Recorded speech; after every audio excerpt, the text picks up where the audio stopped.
To the U.S., where the House Select Committee investigating the Capitol insurrection on Thursday detailed how former President Donald Trump tried to pressure his vice president to join in his scheme to overturn the presidential election, and how Mike Pence's refusal put his life in danger as rioters called for his hanging on January the 6th, 2021.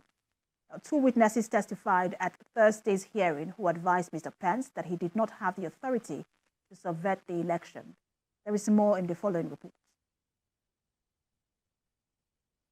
But perhaps the most important one was that former President Mr. Donald Trump was told repeatedly that his plan for Mr. Pence to overturn the election on January 6 was illegal, but he tried to do it anyway. Our review of text, history, and frankly just common sense all confirmed the Vice President's first instinct on that point. There is no justifiable basis to conclude that the Vice President has that kind of authority. According to witness testimony, former Vice President Mr. Pence himself and the lawyer who concocted the scheme advised Mr. Trump directly that the plan was unconstitutional and violated federal law. It is unambiguous that the Vice President does not have the authority to reject electors. There is no suggestion of any kind that it does. There is no mention of rejecting or objecting to electors anywhere in the 12th Amendment.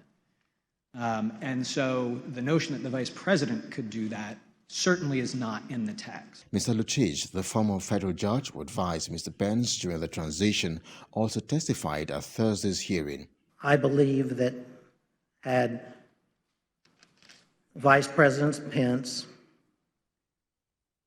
obeyed the orders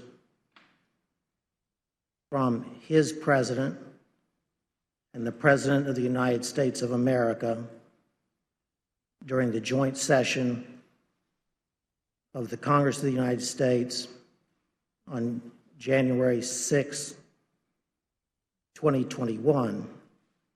The hearing opened with footage of protesters at the Capitol chanting, "Hang Mike Pence," moments after Mr. Trump called on his deputy in his speech outside the White House to do the right thing. And Mike Pence is going to have to come through for us. And if he doesn't, that will be a sad day for our country. In earlier hearings, the panel said that aides who were with Mr. Trump during the riots had heard him reacting approvingly, saying he deserves it after he saw TV footage of his supporters chanting threats directed at former Vice President Mr. Mike Pence.